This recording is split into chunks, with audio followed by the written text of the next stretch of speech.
Cuando me vi en ese lugar, supe que había muerto.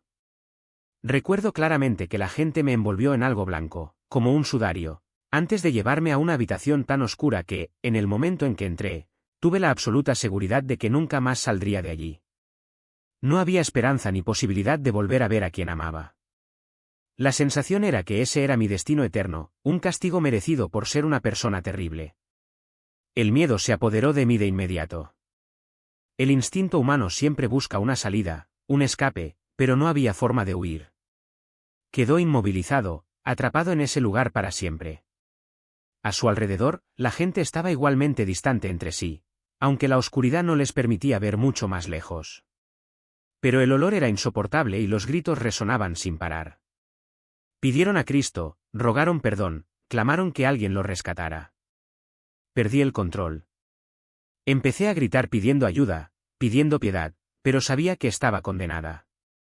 Era peor que cualquier descripción del infierno, porque no había duda, estabas atrapado, rodeado de tortura y, sin embargo, una voz insistía en decir que eras malo, que te lo merecías. Y lo peor era saber que si alguien necesitaba ayuda, como un familiar, no habría forma de localizarlo. No había ninguna referencia, ninguna dirección, ninguna esperanza. Hoy vamos a hablar de experiencias que tocan el más allá. Nuestro invitado es Fatih, quien tuvo una experiencia extracorporal y afirma haber estado en el infierno. Su historia es impactante y la compartirá con nosotros. Fatih, muchas gracias por estar aquí. Es un gran placer participar en este programa, Julie. Creo que hoy aprenderemos algo profundo sobre el poder de Cristo, algo que no puedo esperar para contarles. Sé que tu infancia fue en Kuwait, en una región predominantemente musulmana, y que creciste dentro de esa cultura. Pero algo que puede sorprender a nuestros oyentes es que usted también tuvo contacto con el cristianismo. ¿Cómo fue eso? Antes de mi conversión, crecí en un orfanato conectado a una iglesia. Mi madre asistió a los servicios y nos llevó con nosotros. Nunca dejamos de escuchar acerca de Cristo y sus enseñanzas. El problema es que mi infancia estuvo marcada por mucha violencia doméstica, algo que cambió por completo el rumbo de mi vida. Desde pequeña siempre he sido diferente a los demás. La gente se dio cuenta de esto en la escuela y no les gustó. Preferían a los que encajaban, a los que seguían el estándar. Como era diferente, me acosaban a diario. No fueron solo burlas verbales, incluso me atacaron físicamente. Hubo momentos en que me esperaban cerca de la casa para golpearme. Esto se volvió rutinario. No hubo respiro. Todas las mañanas, antes de ir a la escuela, sabía que algo malo iba a pasar. Y cuando regresó a casa, la violencia continuó. No hubo paz. Mi padre y mi madre, ambos médicos, siempre estaban ocupados. Trabajaron duro, llegaron agotados y cuando estaban en casa era como si no estuvieran.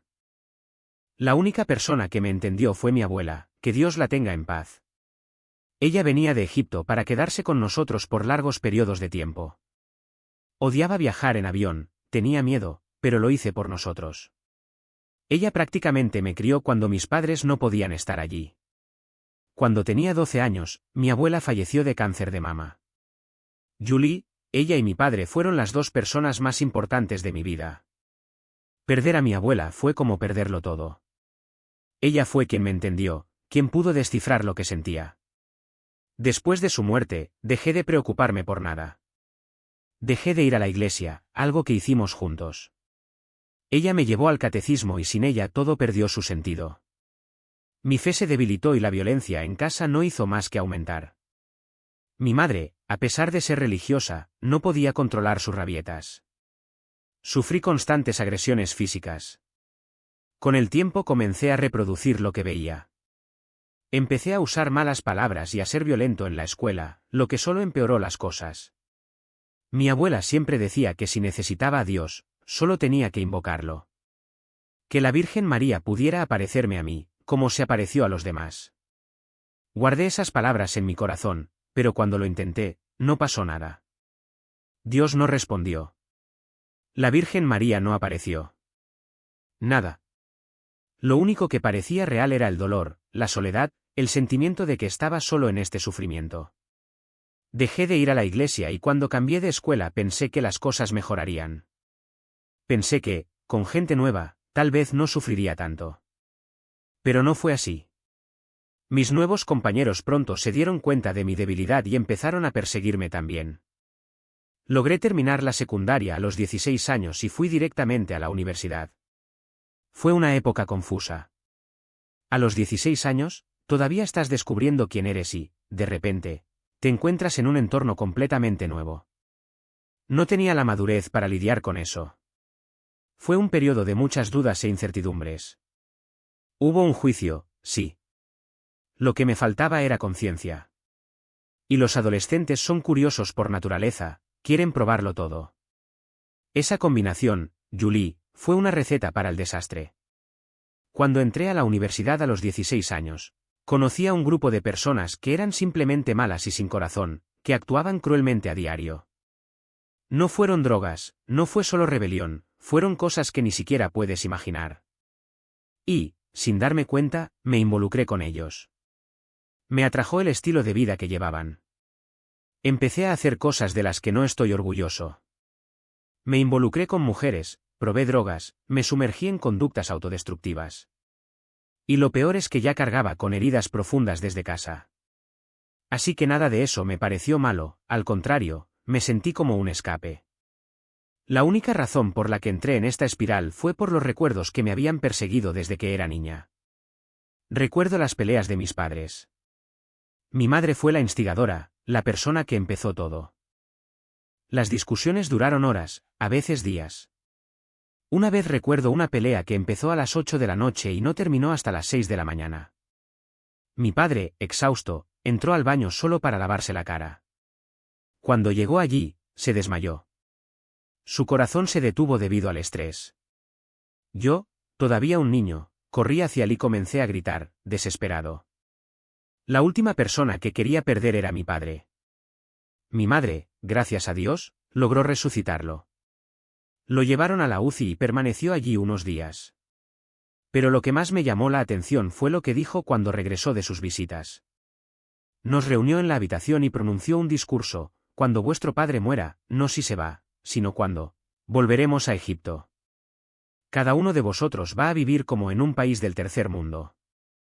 Nunca habéis vivido allí, no sabéis el idioma, no tendréis dónde vivir, tendréis que estudiar y trabajar. Y ya está. Ya está. No hay nada más. Eso me llenó de miedo. Tenía 8 o 9 años y ya imaginaba una vida sin libertad, sin seguridad, en un lugar desconocido. Fue entonces cuando nació en mí el miedo a no tener suficiente dinero. Empecé a pensar, si en algún momento todo se desmorona, necesito tener un respaldo. Y es por eso que, durante años, hice todo lo que pude para ganar dinero extra. No importaba lo que fuera, desde trabajos pequeños hasta cosas más riesgosas. La sensación de que el desastre podría sobrevenir en cualquier momento nunca me abandonó. Logré graduarme de la universidad cuando tenía poco más de 20 años. Pero justo antes de eso, sucedieron dos cosas. Primero, me acerqué a un grupo de musulmanes extremistas, un gran problema. Uno de ellos es actualmente jeque, lo que hace que la situación sea aún más preocupante, porque tenía influencia sobre mí. Al mismo tiempo, en la universidad tuve la opción de elegir una carrera optativa. En el sistema americano existen materias optativas además de las obligatorias del curso. Podría elegir entre español o adivinen qué. Religión islámica. Pensé, no me gusta aprender idiomas. De todos modos me dedicaré a la religión. En ese momento ya me estaba cuestionando todo, investigando otras creencias. Así que pensé que sería interesante ver qué tenían que decir. Y, Julie, fue impresionante cómo todo se presentó de manera tan dulce y perfecta. Los musulmanes mostraron cómo ayudan a los pobres con lo que llamaron zakat, donaciones mensuales a centros islámicos que distribuyen alimentos. Mostraron cómo un marido debe tratar a su esposa con amor y respeto. Hablaron de la rutina de 5 oraciones diarias, de disciplina, de paz. Parecía una hermosa religión. Obviamente no lo sabía en ese momento, pero ese fue el mayor error. Su religión es en realidad una trampa. Mientras tanto, yo vivía en un país del Medio Oriente. Si alguna vez has oído hablar de él o conoces a alguien que vivió allí, sabes que no te dejarán en paz. Desde que era niño, mis colegas, mis vecinos e incluso los padres de mis amigos me presionaban. ¿Por qué no te conviertes al Islam? Ya estás en un país musulmán, deberías ser uno de nosotros. Sin mencionar que vivía frente a una mezquita. El llamado a la oración, 5 veces al día, resonaba en mi cabeza. Entonces, cuando me uní a ese grupo, todo se sintió natural. Estas personas, Julie, eran las que, en medio de un centro comercial o en cualquier lugar público, encontraban una sala de oración improvisada muchas veces al lado del baño y decían, Zadi, un momento, voy a orar y ya vuelvo. Yo, con 21 años, tuve que esperar 10, 15 minutos mientras hacían sus rituales. A veces, especialmente durante las oraciones nocturnas, el tiempo parecía incluso más largo. Y mientras estaba allí solo, comencé a pensar, mira qué organizados son. Qué disciplinados son. ¿Qué hay de mí? No soy nada. Mencionaste antes que perdí a mi abuela, sufrí violencia doméstica, fui víctima de bullying. Nunca me sentí amada en casa. Todo esto me dejó vulnerable. Y de repente, ese grupo me ofreció exactamente lo que estaba buscando, paz, pertenencia, una estructura. Fue como si finalmente hubiera encontrado una manera. Pero lo que no me di cuenta fue que estaba siendo manipulada. Satanás es el mayor engañador. Es inteligente, Julie. Estudió a los humanos durante miles de años. Él conoce nuestras debilidades, nuestros miedos, nuestras necesidades. Y en mi caso, lo preparó todo con precisión quirúrgica. Él conocía mi situación en casa, sabía que me sentía sola, que buscaba algo para llenar ese vacío. No es que escuche nuestros pensamientos, pero observa nuestras acciones, nuestro rostro, nuestros gestos. Es un maestro en identificar lagunas. Y desafortunadamente logró atraparme. El desastre se estaba gestando. Recuerdo un día, en casa, Julie. No estoy orgulloso de admitirlo, pero ahora, de regreso en Cristo, puedo ver claramente cuán engañado fui. En ese momento, realmente siento ese amor y la presencia de Dios siempre conmigo, pero en ese momento, Julie, recordé que quería crear algo a lo que aferrarme. En los últimos momentos cuando estaba perdiendo la fe, traté de aferrarme a Cristo, haciendo cosas que parecían acercarme más a Él, pero nada funcionó. Uno de esos intentos fue dibujar una cruz sobre mí, repetidamente, a veces 40 veces seguidas, creyendo que cada señal adicional aumentaría las posibilidades de sentir su presencia o que algo cambiaría. Pero él no sintió nada. Y luego me dije, Laurie, no tienes nada. Y la ira se apoderó de ella. Me exasperé, me enojé, llegué al punto de mirar al cielo y blasfemar contra Dios. Dijo cosas horribles, cosas que hoy ni siquiera puedo repetir, pero que, en ese momento, me parecieron justificadas por mi frustración. Y en un momento de desesperación, declaré, Dios, si tú no vas a estar conmigo, entonces no quiero estar contigo. ¿No te necesito? Julie, incluso en ese momento supe quién era Jesús. Sabía la verdad. Pero la ira me cegó, y cuando pienso en ello ahora, me doy cuenta de que repetí exactamente lo que hizo Satanás cuando todavía era un ángel. Él se rebeló diciendo, no te necesito. Soy mejor que tú.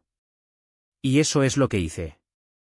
Porque en esa etapa me encontraba en una transición peligrosa, pasar de la luz de Cristo a algo completamente opuesto.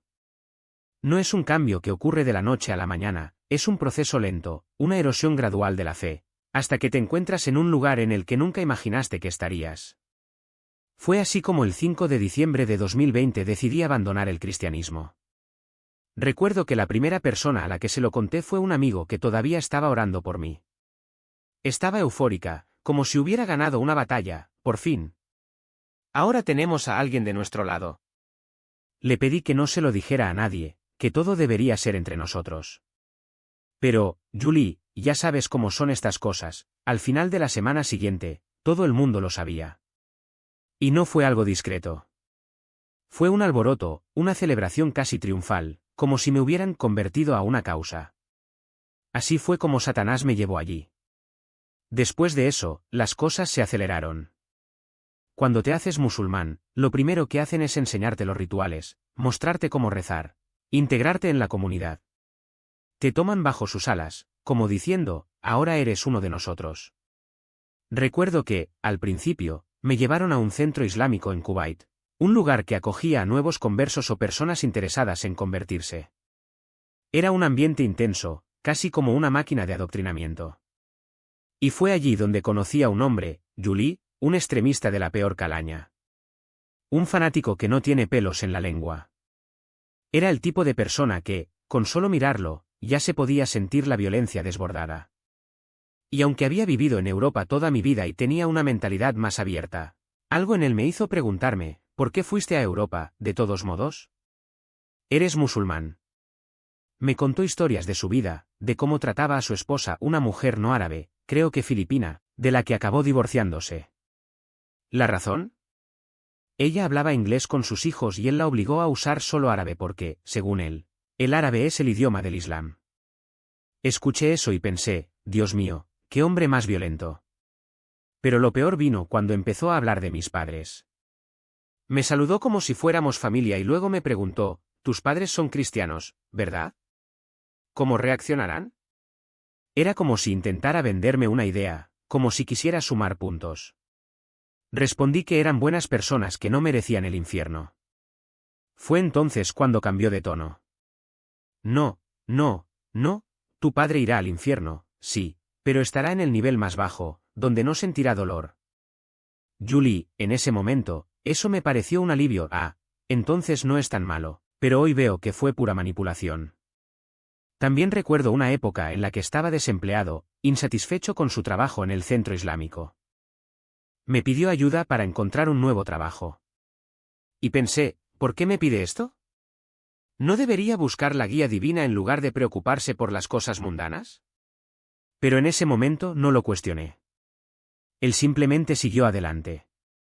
Con el tiempo, la presión para adaptarse al Islam se volvió insoportable. Mis padres son personas devotas y yo no quería practicar la religión delante de ellos. No quería que vieran el camino que estaba tomando, especialmente con la violencia y el radicalismo que estaba empezando a absorber. Entonces decidí mudarme. Me fui a vivir a casa de un amigo, donde, irónicamente, conocí a una mujer que lo cambiaría todo. Era una noche cualquiera, estábamos cenando en casa de mi amigo, cuando una hermosa chica entró a la habitación. Julie estaba completamente cubierta, velo, ropa larga, todo. Solo se veía el rostro. Y, sin embargo, me enamoré. Empezamos a hablar, a conocernos y pronto ya estábamos en una relación. Quería casarme con ella, estaba obsesionado con esta idea. Hizo todo lo posible para impresionarla, para demostrarle que era un hombre trabajador y responsable. Tenía solo 21 años, pero ya me veía como proveedor. Recuerdo el día que fui a hablar con su padre. Quiero casarme con su hija, dijo sin rodeos. Me miró y me preguntó, ¿qué me garantiza que no volverás al cristianismo después del matrimonio? Inmediatamente respondí, no voy a regresar.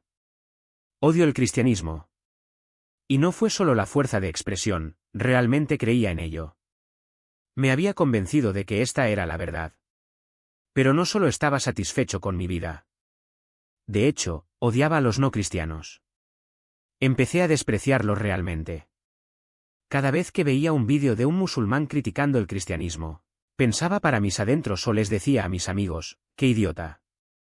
¿Cómo puede este tipo abandonar su fe de esa manera? ¿Es tan estúpido? Y realmente lo creía. Era como si necesitara convencerme de que mi elección era la única correcta.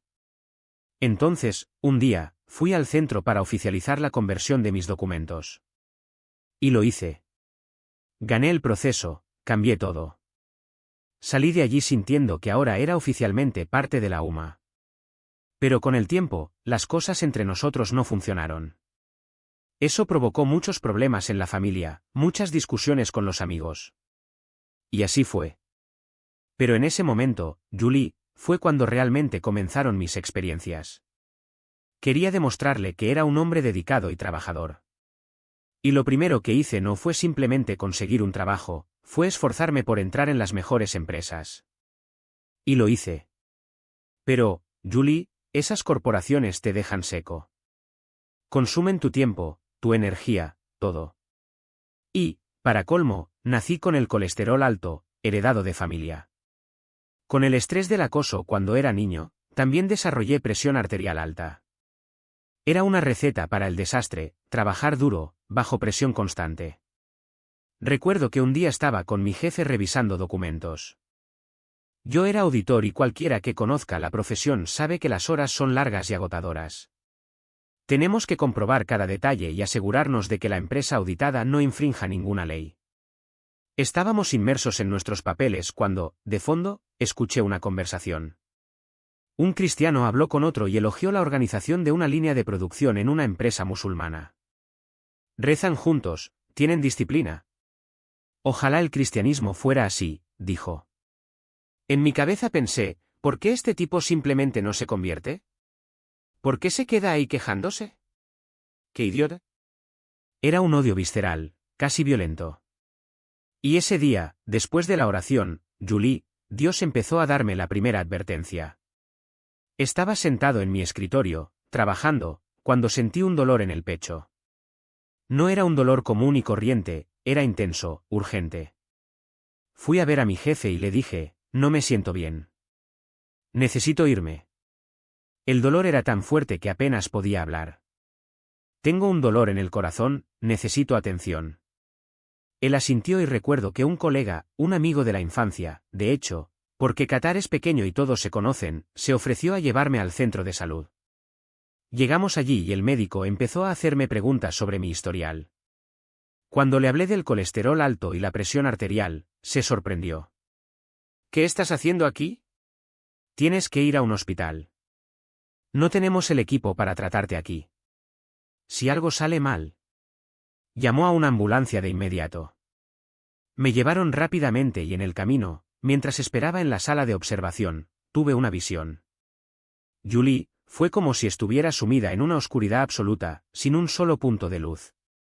Y entonces apareció una serpiente enorme, verde, con escamas que brillaban de manera inquietante. Se movía lentamente, como si se estuviera acurrucando para devorarme. Y supe, en lo profundo de mi alma, que esto era el infierno. Que si moría en ese estado, allí iría. Pero aún así, no me importó. Debe ser solo una pesadilla, una ilusión, pensé. En el Islam lo llaman barzak, un estado intermedio entre la vida y la muerte. Debe ser eso, me dije, tratando de convencerme. Y seguí adelante, como si nada hubiera pasado. 2 semanas después, fui a visitar a mis antiguos compañeros de trabajo, aquellos que me ayudaron a convertirme, que me enseñaron a orar, a recitar el Corán, que me guiaron en todo. Uno de ellos, un musulmán devoto pero no extremista, me preguntó, ¿estás rezando todas las oraciones? ¿Estás cumpliendo con tus deberes islámicos? Y yo, sin dudarlo, respondí, por supuesto que sí. Pero fue mentira. De hecho, apenas oré. En el mismo momento en que dije eso, Julie, sentí un cansancio profundo, como si mi corazón latiera demasiado rápido. Algo andaba mal. Me despedí y me fui a casa. En el camino, mientras conducía, sucedió algo. De la nada, se acercó una tormenta de arena, una de esas densas nubes anaranjadas que parecen tragarse todo lo que tienen delante. En Medio Oriente, especialmente en Kuwait, son comunes, pero nunca dejan de asustar. Empecé a entrar en pánico. Mi visión se volvió borrosa y mi pecho volvió a oprimirse. Apenas llegué al hospital. Me llevaron a la sala de observación, me conectaron a una vía intravenosa y me dejaron solo por un tiempo. Y entonces, Julie, llegó la segunda advertencia. La misma visión, la oscuridad, la serpiente gigante, la sensación de que si moría allí, sería arrastrada a ese lugar. Esto no es una coincidencia, pensé. Dios me está dando señales. Pero aún así, mi arrogancia habló más fuerte. Debe ser simplemente estrés, agotamiento, me repetí. Después de todo, no podría estar equivocado. No después de todo lo que había dejado atrás. Pero Dios tenía otros planes. Y la tercera advertencia no sería solo una visión. Sería real. Y aterrador. Recuerdo una noche que estaba sola en casa. Era tarde, alrededor de las 2 o 3 de la madrugada, cuando mi amigo llamó a la puerta. Había venido a visitarme, pero su auto se detuvo en medio de la calle. No era normal, el motor había fallado repentinamente. y en ese momento no había nadie cerca para ayudar. Quédate aquí, duerme en el sofá, le ofrecí. Voy a descansar porque mañana tengo que trabajar. Pero, antes de irse a dormir, sucedió algo extraño. Una señal clara. Algo más grande estaba sucediendo allí. El viaje al hospital fue borroso. Mi amigo conducía en silencio, pero sentía sus ojos fijos en mí a cada paso, como si esperara que me desplomara en cualquier momento. Me temblaban tanto las manos que tuve que sujetarlas entre las rodillas para ocultarlo. El miedo no era solo de regresar a ese lugar, sino que, en cualquier momento, la muerte podría arrastrarme de regreso. No sabía cómo describir lo que había visto, pero sabía que no era un sueño cualquiera. Era demasiado real. Vivo demasiado. Cuando llegamos a urgencias, la enfermera me miró con esa expresión de quien lo ha visto todo. Presión arterial alta, taquicardia, sudoración excesiva, anotó en el expediente, como si yo fuera un caso más de ansiedad nocturna. Pero no estaba deseando que llegara. Estaba aterrorizado. Aterrorizado de una manera que no tenía cabida en exámenes o diagnósticos. Mientras me daba un sedante, miré las paredes blancas del hospital y pensé, ¿y si esto no es suficiente? ¿Qué pasa si, incluso aquí, soy arrastrado hacia allá? Mi amigo permaneció a mi lado todo el tiempo, incluso después de que los médicos dijeron que podía irme a casa. No preguntó qué había sucedido, tal vez porque ya sabía que no había palabras para explicarlo. O tal vez porque, en el fondo, él también sentía que algo sobrenatural nos había envuelto esa noche. A la vuelta rompió el silencio. ¿Crees que fue un aviso? No respondí. No era necesario. Ambos sabíamos la respuesta. Llegué a casa, y por primera vez en años, hice algo que no había hecho desde que era niña, oré. No una oración mecánica, de esas que se dicen por costumbre, sino una petición desesperada, de rodillas en el suelo del dormitorio, como si cada palabra pudiera construir una barrera entre ese lugar y yo. No sabía si Dios me estaba escuchando, pero sabía que si no lo intentaba, estaría perdida. Y luego, como último acto de fe, tomé el Corán que había estado almacenado en el estante durante años y lo abrí al azar. La página que cayó ante mí hablaba sobre el día del juicio, sobre el peso de las acciones y la misericordia de Allah. No fue una coincidencia. Fue un recordatorio. Esa noche no pude dormir. Me senté en la cama, con la luz encendida, esperando el amanecer como si el sol pudiera borrar el recuerdo de la eterna oscuridad. Pero, poco a poco, algo cambió. No fue el miedo lo que disminuyó, seguía ahí, palpitando como una herida abierta, sino el conocimiento de que no estaba solo. Había algo más grande que ese terror, algo que me levantaba, incluso cuando creía que no tenía fuerzas para resistir. Durante los días siguientes, comencé a cambiar. No de una vez, no de forma dramática, sino en pequeños gestos. Dejé de posponer las oraciones, comencé a leer más sobre el Islam, a buscar respuestas donde antes solo había dudas. No fue una conversión repentina, sino un regreso. Como si, después de haber estado perdida durante tanto tiempo, finalmente estuviera encontrando el camino de regreso a casa. Y aunque el miedo todavía me visitaba en las noches de insomnio, ya no me paralizaba. Porque, por primera vez, entendí que el terror no era el final, sino el comienzo de algo más grande. Uno de esos momentos en los que la conciencia se revela sin previo aviso, como un susurro que corta el ruido de la vida. Quizás Dios realmente me amaba. Quizás Él siempre me cuidó, incluso cuando no lo vi.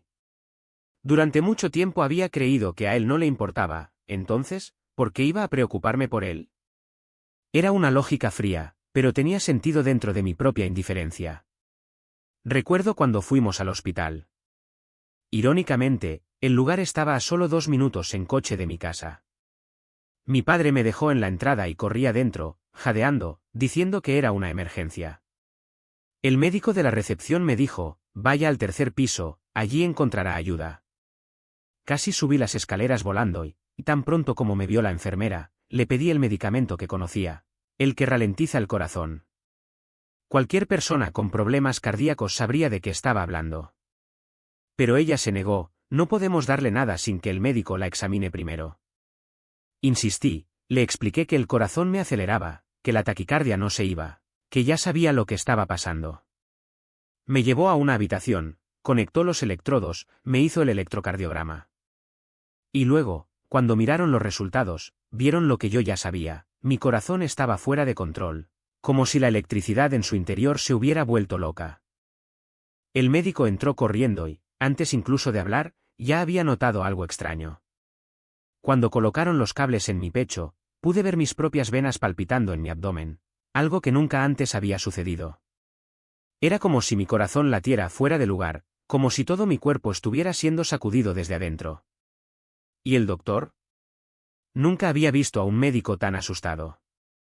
Estaba sudando, con los ojos muy abiertos y la voz urgente: necesitamos llevarlo a la sala de reanimación. Ahora. Me pusieron en una silla de ruedas y me llevaron al otro lado del pasillo, cerrando la puerta detrás de ellos. No entren, estamos trabajando, dijeron. Y entendí lo que eso significaba. Cuando le dicen a tu familia que se quede afuera es porque la situación es grave. Mis padres, ambos médicos, sabían exactamente lo que estaba pasando. También entendí cada término que usaban, cada procedimiento. Le colocaron un acceso intravenoso y comenzaron a administrarle los medicamentos, 3 tipos diferentes, en dosis máximas. Pero nada funcionó. Mi corazón seguía acelerado, mi lengua estaba seca como si estuviera corriendo una maratón. Una enfermera tuvo como única tarea mojarme la boca con agua porque mi cuerpo estaba tan sobrecargado que estuve al borde de la toxicidad del oxígeno. Estaba temblando de frío, mi cuerpo se sentía débil, y lo que era peor, sabía que, en cualquier momento, podía ser el final. Entonces el médico, el único cardiólogo que estuvo en el hospital esa noche, recibió una llamada de otra sala. Un paciente lo necesitaba.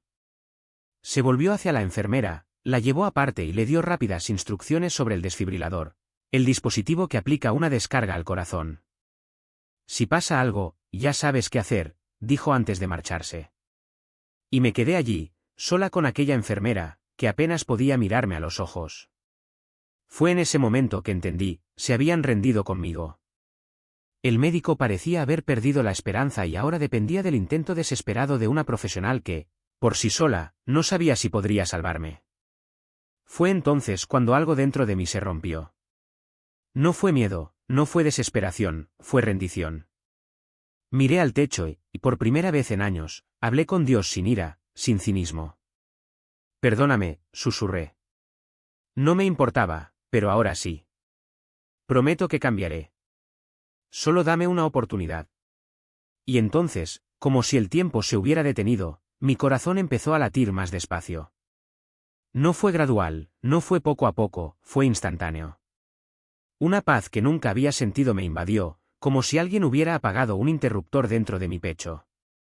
Los médicos quedaron atónitos. Habían dicho que si aumentaban más la dosis del medicamento, podría causar daños irreversibles.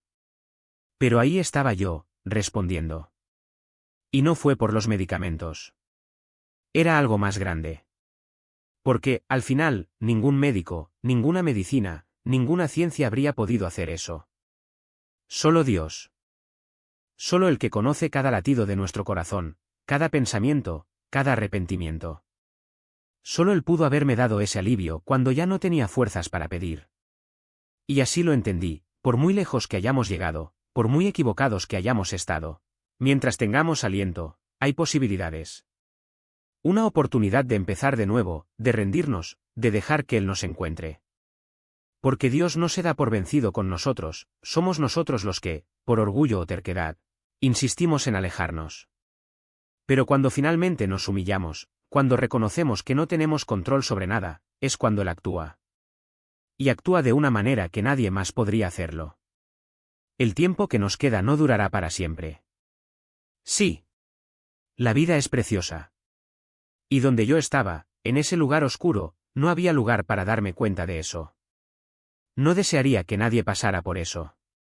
Siempre me pregunto, si pudiera salvar una sola alma de la eternidad, ¿sería suficiente? Porque una vida tiene un valor incalculable para Dios, y ahora lo sabía. Recuerdo que después de eso todo volvió a la normalidad, al menos en la superficie. Estaba demasiado cansado para caminar, así que me pusieron en una silla de ruedas y mi padre, que es médico, decidió llevarme al hospital donde trabajaba. Veamos qué dicen los cardiólogos, dijo. Llegamos allí y el especialista me examinó. ¿A qué te dedicas?, preguntó. Le expliqué y él negó con la cabeza. Estás extremadamente estresado. Fue como si me hubieran arrojado a la cara un diagnóstico obvio. Pensé, así es como actúa el estrés en las personas.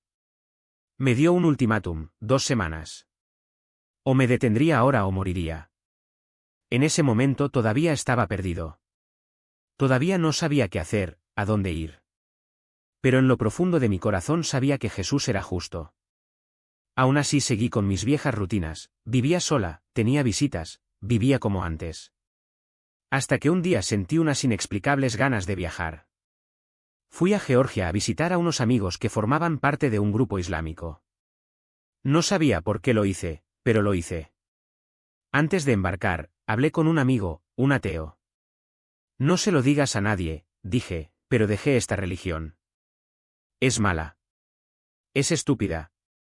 Ella estuvo de acuerdo de inmediato, sí, tienes razón. Por eso me fui.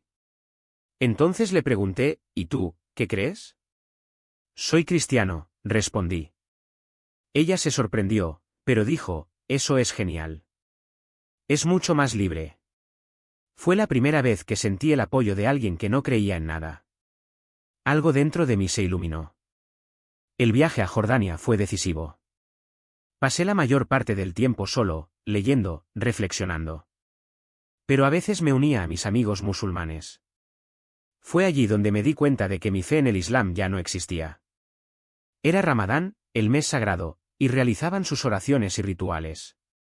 Recuerdo una noche que estábamos en un estudio que alquilé. Vinieron algunos amigos, hombres y mujeres, y decidimos orar. Julián, uno de ellos, me explicó, no se puede rezar al lado de las mujeres. Como mucho, tienen que estar detrás de los hombres, nunca delante. Comenzamos los preparativos y él me enseñó wudú, purificación ritual. Fue un proceso minucioso, lavar el cuerpo de la cabeza a los pies antes de la oración. Si tocas a una mujer, pierdes la bendición y tienes que hacerlo todo de nuevo, dijo. Y añadió, en el Islam, las mujeres son consideradas impuras. Fui al baño a hacer wudú, pero no pude. Fingí que lo estaba haciendo, salí y me uní al grupo. Fue allí donde entendí, ya no creía en eso. Regresé a Kuwait y poco después tuve un accidente automovilístico que casi me mata. Estaba en una carretera cuando un auto me chocó por un costado. El impacto fue tan fuerte que mi auto se salió de control, chocó contra la barandilla y se detuvo. El airbag se disparó y me alejé tambaleándome, aturdido. En el lugar del accidente no había espacio para salir de la carretera. Los coches pasaban a toda velocidad por delante de mí. El conductor que me atropelló se dio a la fuga. Pero entonces sucedió algo que solo puede llamarse intervención divina. Mi amigo, el mismo que me había visto en el hospital, estaba en la misma carretera, en la misma dirección. Las posibilidades de que eso sucediera eran escasas. Me vio, se detuvo y, cuando me reconoció, se quedó estupefacto. ¿Alguien te golpeó y se escapó?, preguntó. Sí, de esa manera, señalé. Aceleró, anotó el número de matrícula y me lo envió. Gracias a eso obtuve justicia y compensación. Si él no hubiera estado allí, me habría quedado sin nada. En ese momento, sin auto y sin nada que hacer, comencé a darme cuenta de que Dios estaba obrando en mí nuevamente.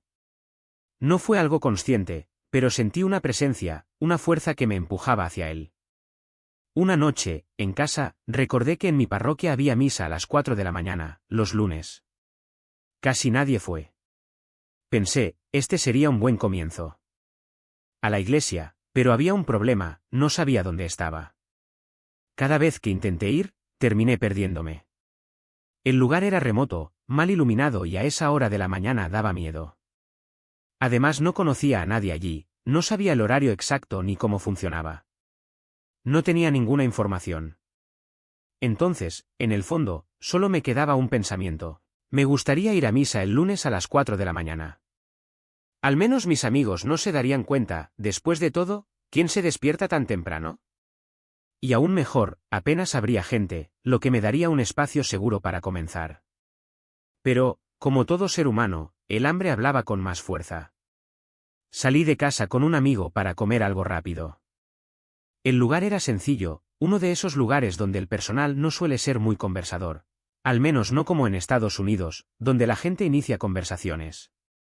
Aquí, era simplemente ordenar y listo. Pero, para mi sorpresa, el chico detrás del mostrador, un egipcio, empezó a jugar conmigo.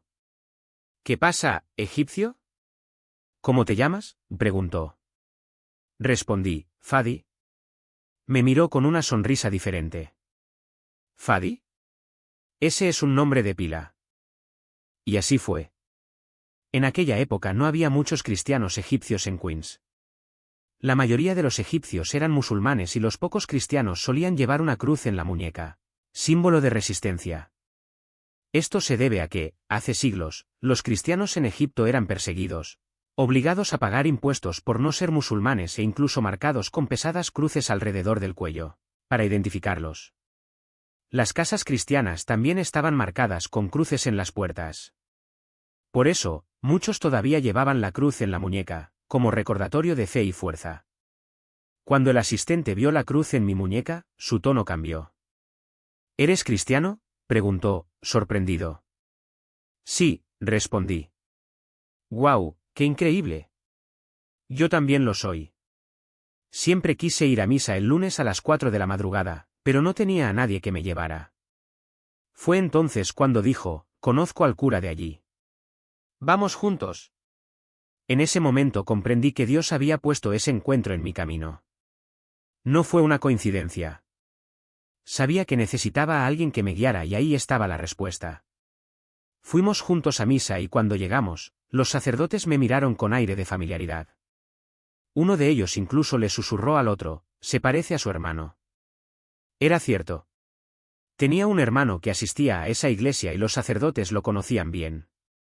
De hecho, ya habían venido a mi casa para tratar de convencerme de que volviera a la iglesia, algo que siempre evité. Durante la misa oré pidiéndole a Dios que quitara de mí todo lo que era malo, todo lo que me hacía daño. Cuando la celebración terminó a las 6 de la mañana, recibí un mensaje de un amigo musulmán con el que solía pasar el rato. Dijo que no quería verme más, que yo era una persona horrible. Era exactamente el tipo de influencia que necesitaba dejar atrás. Dios había respondido mi oración de inmediato. Después de misa, hablé con el sacerdote. Fadi, ¿cuánto tiempo ha pasado?, dijo, como si me conociera desde siempre. De hecho, era un ex empleado de la iglesia, recién ordenado y tenía tiempo libre para acompañarme. Dios había provisto incluso eso.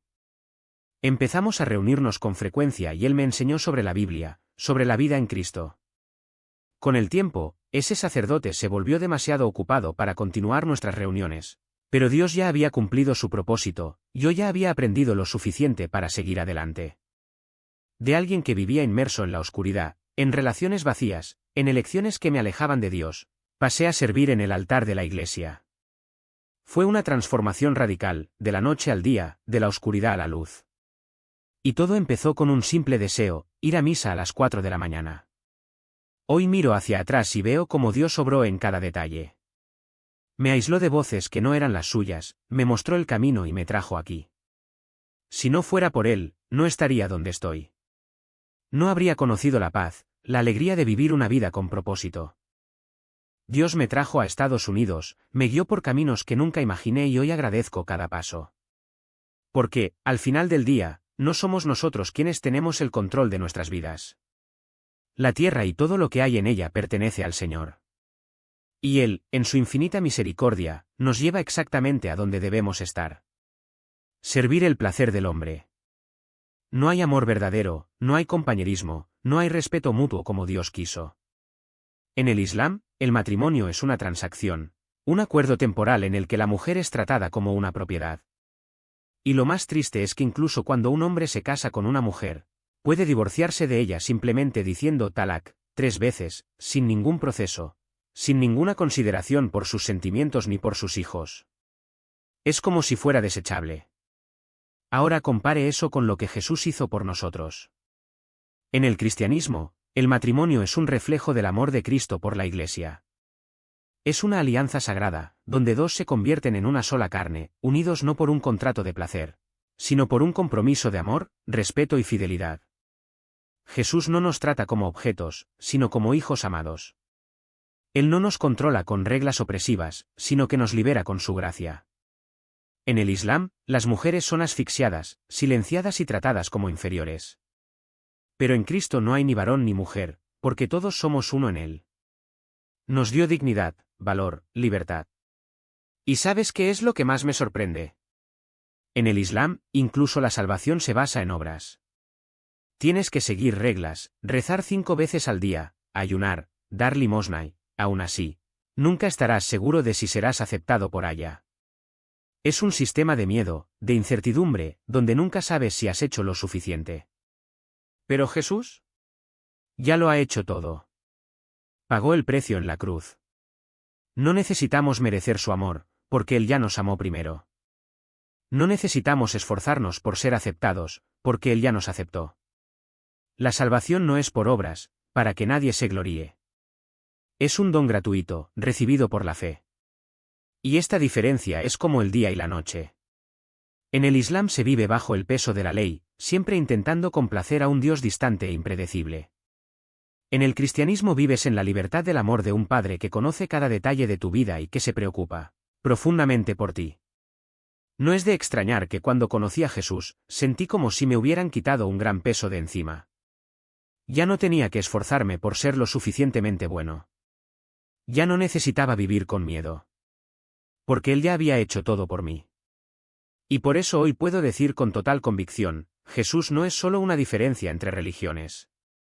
Es la diferencia entre esclavitud y libertad, entre miedo y amor, entre oscuridad y luz.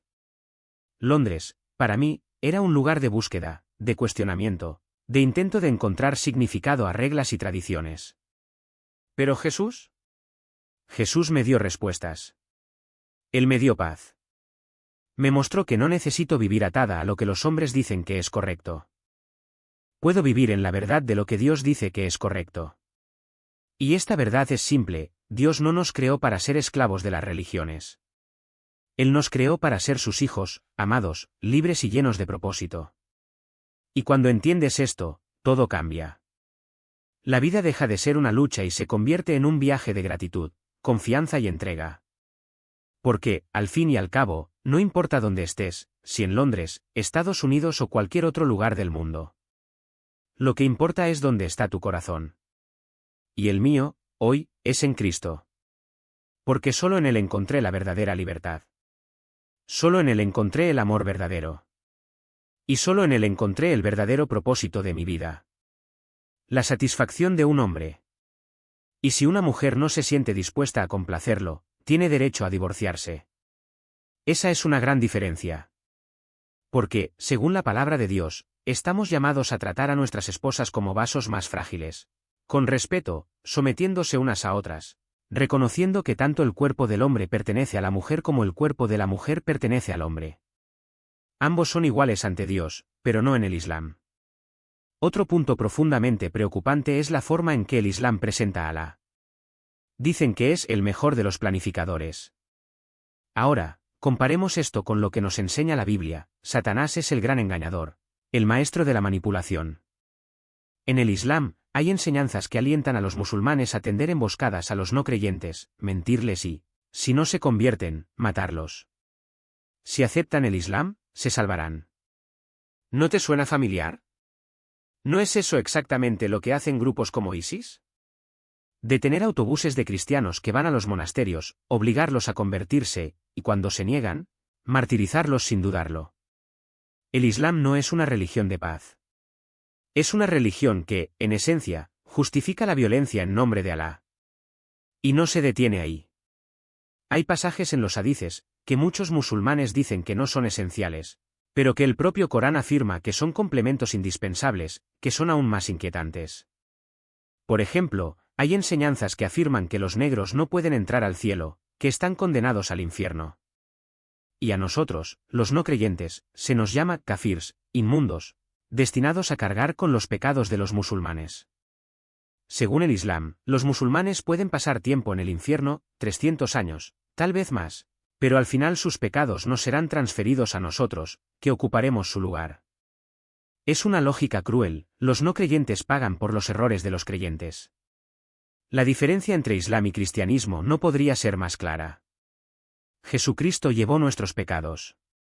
Pagó, de una vez por todas, el precio que nosotros nunca podremos pagar. No hubo negociación, no hubo transferencia de culpas. Fue un acto de amor incondicional. Alá, por otro lado, ve a los seres humanos como esclavos, mientras que nuestro Dios nos ve como niños. Esta es la distinción más profunda, un sistema que exige sumisión por miedo y otro que ofrece redención por amor. Pido disculpas por ser tan extenso, pero es importante que la gente comprenda estas diferencias. Y estoy agradecido de que hayas mencionado que Jesucristo es Dios y que Dios es amor. Me gustaría terminar este momento con una oración, si se me permite.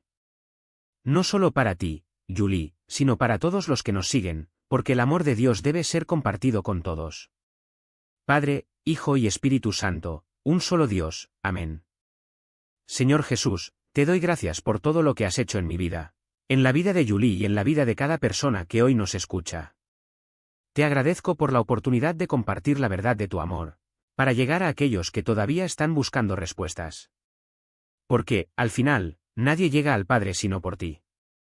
Hoy te pido que nos bendigas, que nos des el pan de cada día, que nos des fuerzas para afrontar los desafíos hasta el día en que te veamos cara a cara. Gracias, Señor. Y gracias, Julio. Que así sea. Amén.